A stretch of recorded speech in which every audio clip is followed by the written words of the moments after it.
Let's rock and roll. So, welcome to Ask Lee Anything. We have one online, and we got all these beautiful faces here. It's so exciting. What do we want to talk about? Who specifically is asking him for the bank statements? Well, I don't. So I asked the question: Who's asking? Yeah. Is it you or is it the association? Association. And so then he should speak directly to the association and get clarity as to what he needs to provide. Because if you're the one telling him, you're the bad guy. No, no. And you don't want to be the bad Yes, guy. yes. So whatever they need, he has to provide it to them. Now, usually, let me ask you this, is he a high net worth individual? Yes. Yeah. So usually getting clarity what the association needs and then getting a letter from his bank that provides them with the proof that they need. Usually that works. Okay. So what you don't want to do is be combative because then they're just going to deny. Usually a listing has what the association's rules are. Usually the listing agent will say there needs to be a 750 credit score. I'm making up the stuff. There needs to be earnings of $60,000 a year. There has to be reserves of a certain amount. Right. No. But before you show the property, you disclose this to the buyer. So you agree to? Yes. See, anytime something happens to you, like this, take responsibility and just get better the next time. Yes, Like you are right now. You're asking me and I'm giving you a system. And so the system here is that if the association is asking for if they disclose that the association requires certain parameters, you want to bring this up before you show the property. Yes. You absolutely. And I'll give you an example. So I'm under contract right now on a 55 and older property. You have to be 55 years old or older to live there. And they have very strict criteria for the people that can move in there. Very strict. And the buyer was giving them half of the information that they requested once we went under contract. And I had to have a very stern conversation to the buyer and say, stop playing games.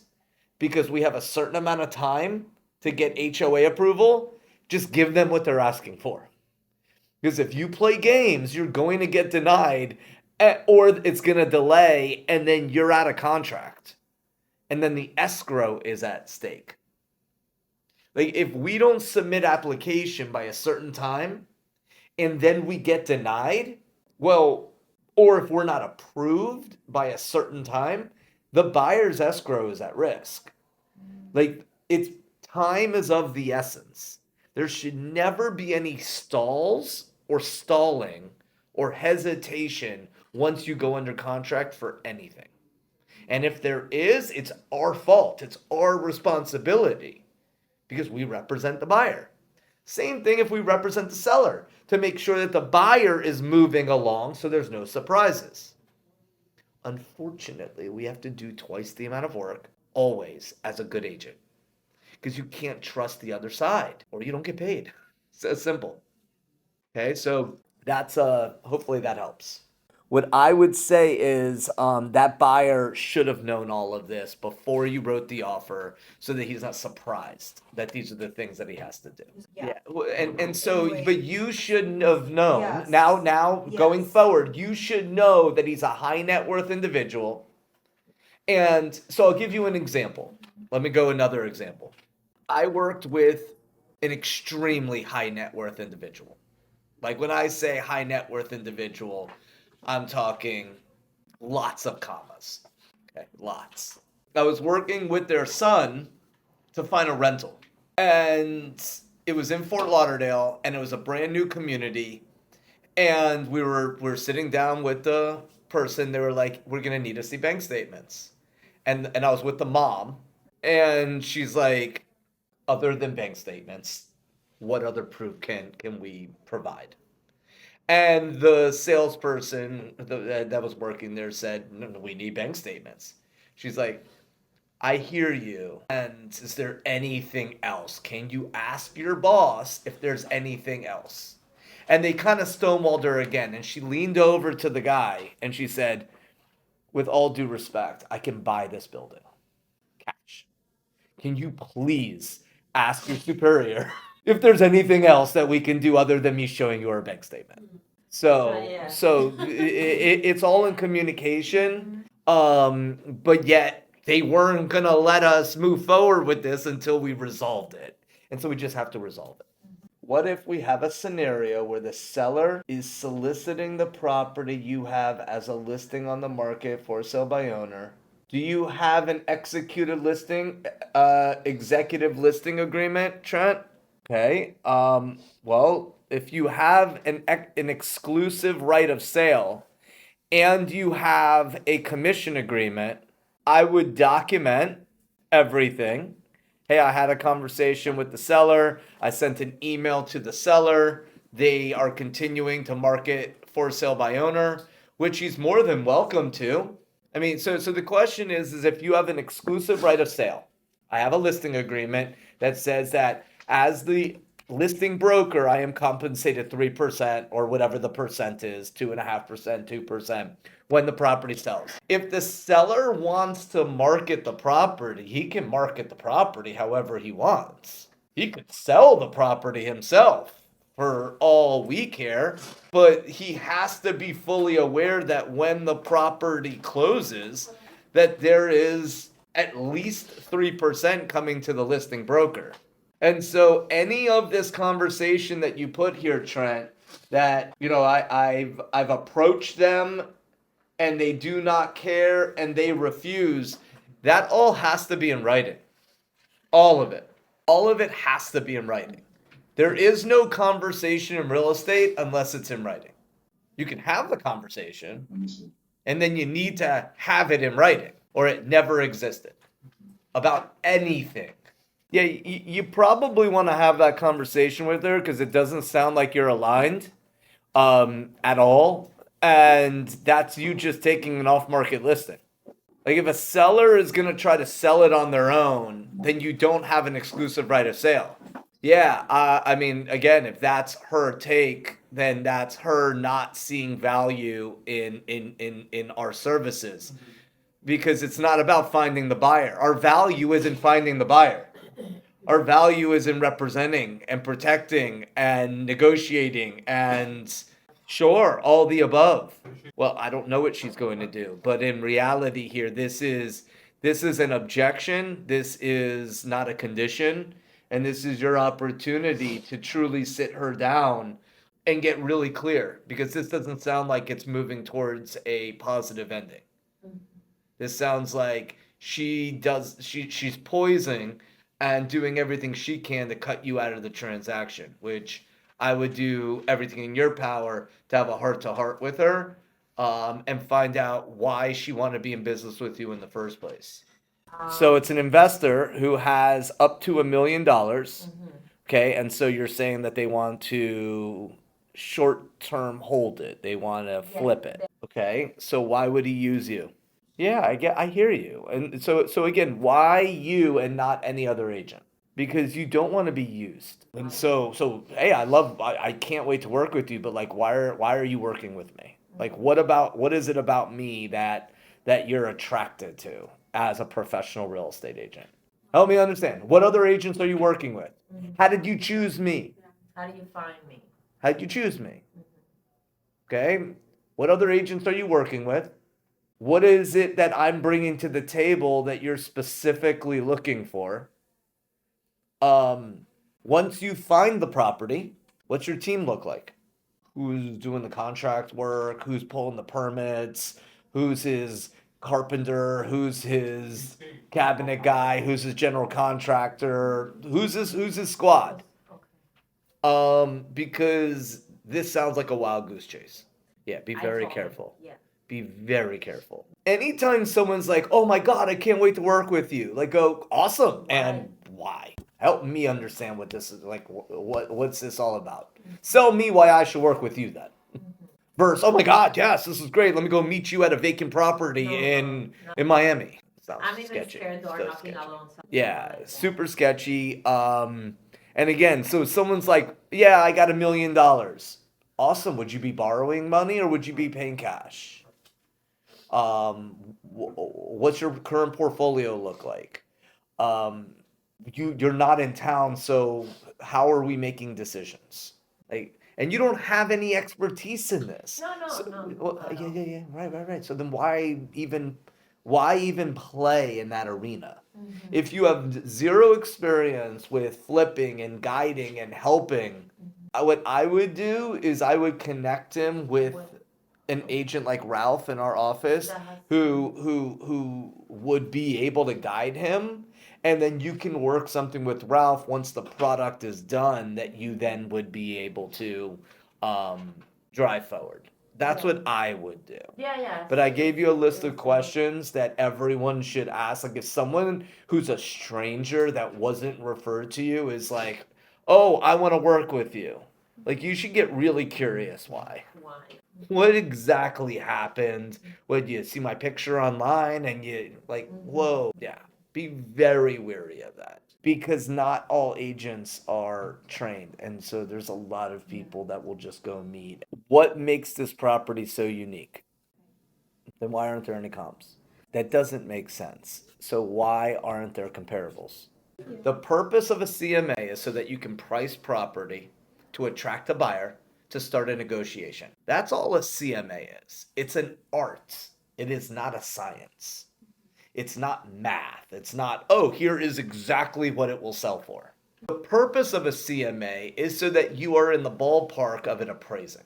So, understanding how an appraiser prices property is probably anytime we have an appraiser come and speak, you should be there and you should pick their brain so that you can start thinking more like an appraiser and not a real estate agent. Because an appraiser has to find comparables, and an appraiser will go out at least a half a mile. Well, they'll go out, they won't stay inside the neighborhood, and they'll use similar bedrooms, baths, and square footage. They will avoid using pools if it doesn't have a pool, but they'll use a pool if it doesn't have a pool. If the subject does not have a pool, they'll use properties with pool and they'll take off 10 to $15,000 or add 10 to 15,000 if ours does has a pool and the others don't. The size of the lot is important, and so you have to look at the lot size as well because we're selling real estate. And real estate is land and all improvements done too. So anytime you're pricing property, you have to look at the size of the lot because you're selling the land first. So that's another thing. And so you would go out and then you would look at the age of the house. You would then look at the square footage. And you would find 5 years up, 5 years down of age and go out and try to find as close comparables as you possibly can, just so that you have a general idea. Now, another idea is to also look at price per square foot. What is the price per square foot of properties that are sold? So that you can see, all right, what's the trend? What is possible value for this property so that we can attract the buyer and that we should be able to appraise should we get an appraisal. Go out little by little by little until you have what you need. Absolutely.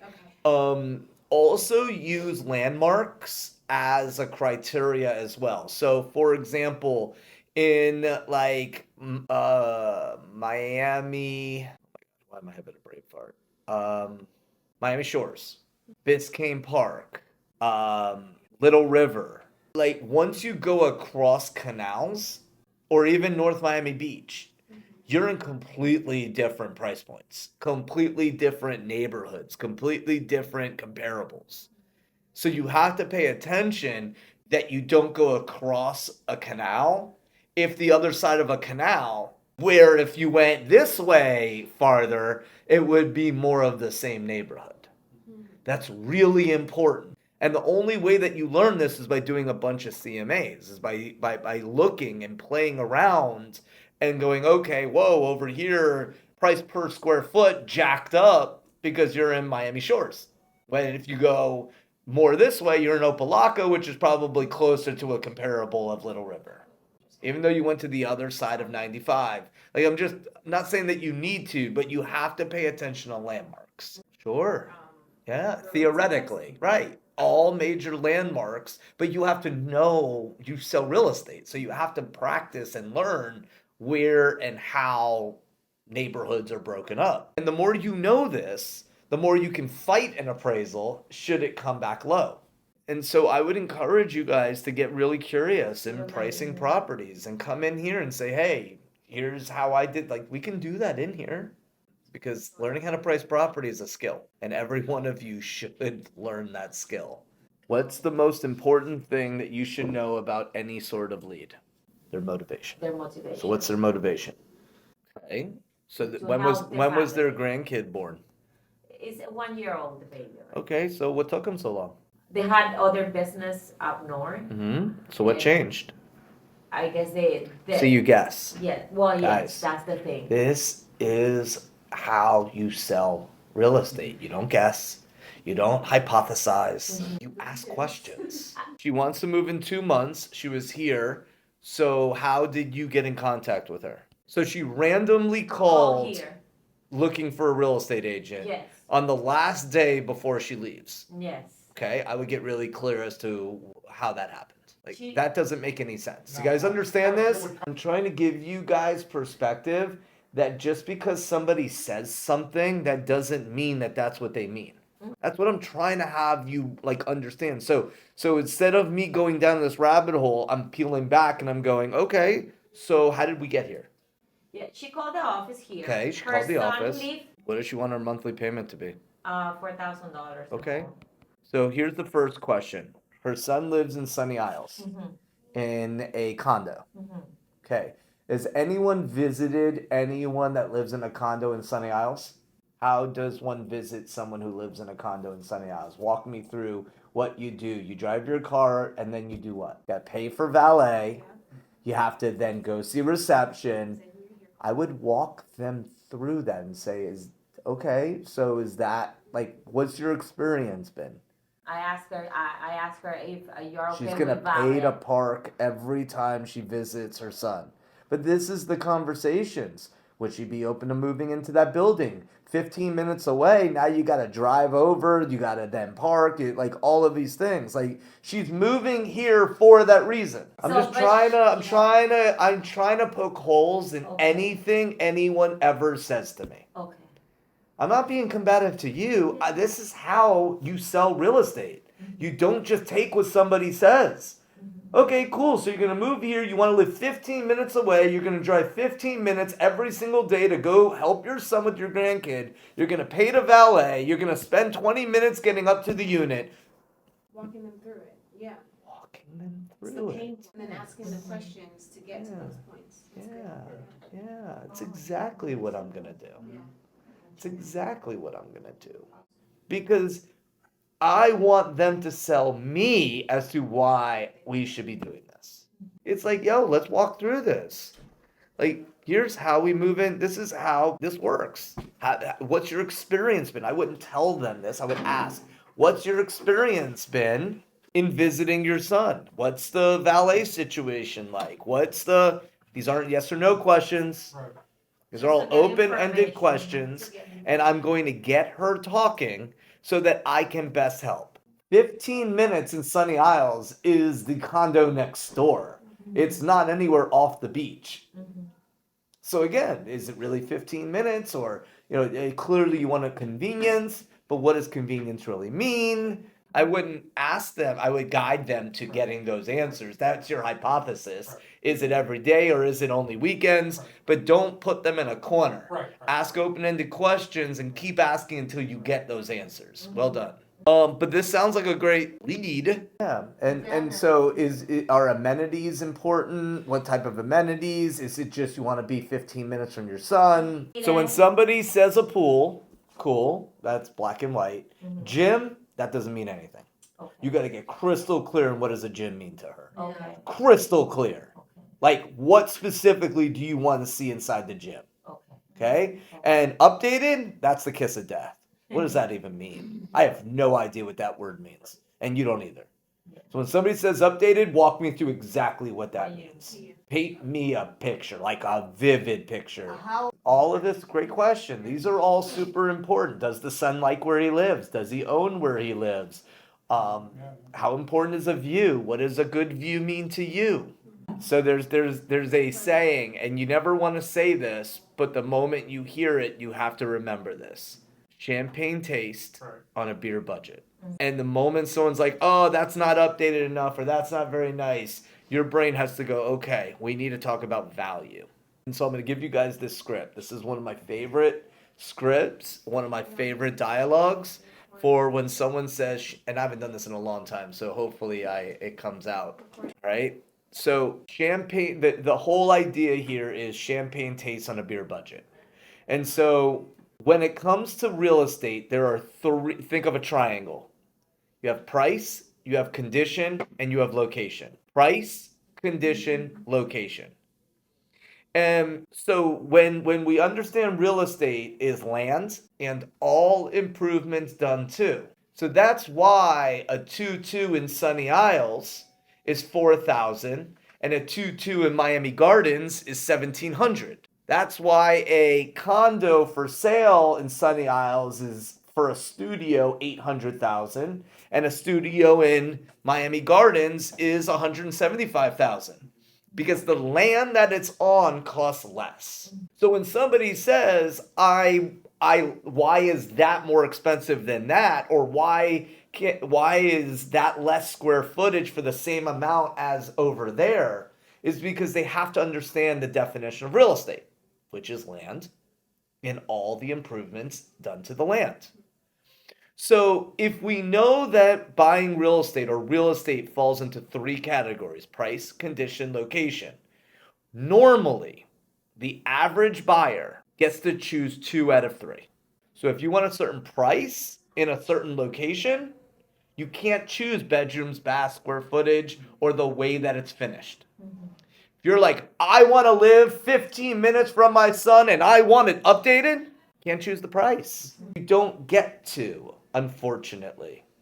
But if you say, I want an updated property at $5,000 a month, then you can't choose the location. And that just means that the 15-minute idea, you may have to go 25, 30 minutes away. And unfortunately, to Sunny Isles, that's impossible because there's nothing 15, 20 minutes away that's subpar from Sunny Isles. That's why transparency goes so much farther than you telling people things. Going on the MLS with them, showing what would be 15 minutes, showing everything that's there. Not showing, but showing, hey, look, no criteria, 15 minutes. There are 3,000 rentals. All right, so let's put 2 bedrooms, 2 baths. We go from 3,000 to 1,000. All right, so what type of square footage did you want? You wanted over no. 900. Okay, perfect. 900. That shouldn't change the criteria that much. Then you put the price, and I would put the 4,000, 0 to 4,000 first, and then show the number, and then go 4,000 to 5,000. Just do that, and show them how many more there are in that area. You're walking them through the process. When the buyer or the tenant is able to understand value, you stay in control. You provide value so they stay with you and they make better decisions in writing offers. Because if you're showing them units at 4,000 that are destroyed, and then there's one unit at 5,000 that matches everything, why would we offer less than 5,000? Like, you haven't seen anything at less than 5,000. You haven't seen anything that's been rented at under 5,000. Why, you ask, why would the seller accept $4,500? That's just what I want to offer. Well, if you knew that you were going to lose this, because there's multiple offers, if there was multiple offers, we can offer it, but just be prepared to land at 5,000. How do buyers determine value? It's all part of the listing presentation. Buyers determine value by comparison shopping. They compare the features and benefits of your home and compare it to the features and benefits of the properties that are actively for sale. Does that make sense? Guys, that has to be part of your listing presentation, and that the market has shifted from a seller's market where we're adding all of these things added tremendous value, meaning more money, to today all these finishings at comparable value to things that have sold will be that we're the next one that sells. And that's kind of the angle that you want to play, is you did these finishings for you, not for the next buyer.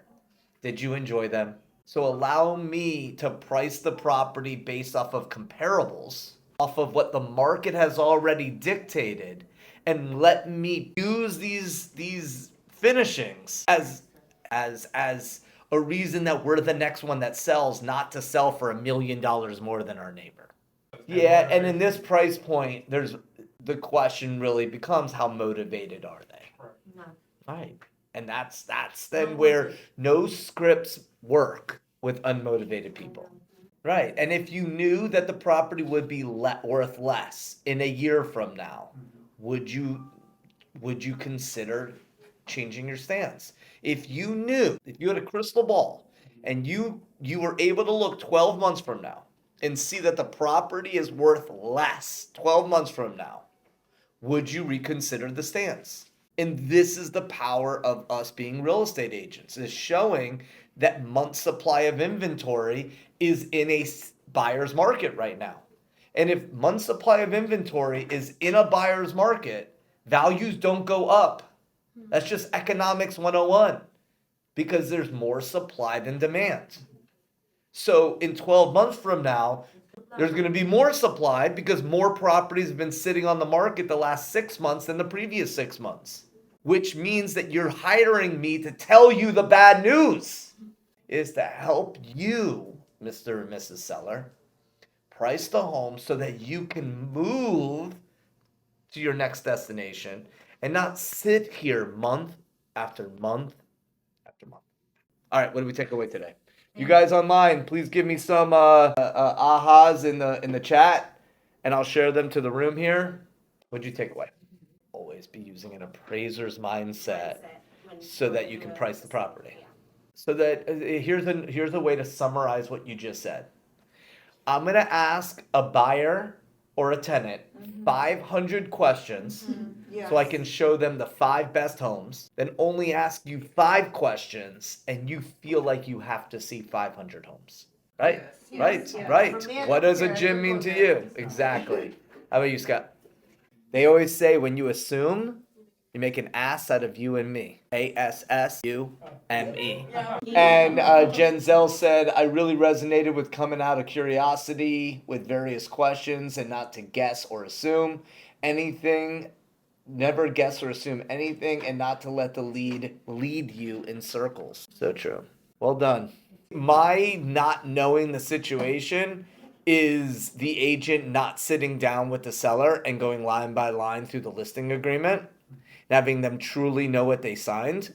Like, that's how you get in trouble, guys. Is if you do not sit down with your buyer or your seller and go through the contract line by line by line by line by line, helping them understand what they signed.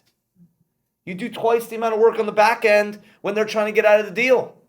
Just spend the time on the front end and look in their eyes and have them understand what it is that they're signing. Otherwise, it's going to come up at some point with drama or a misunderstanding or just no fun. That's my take. I want to have fun. That's all I want, is to have fun. All right. Thank you.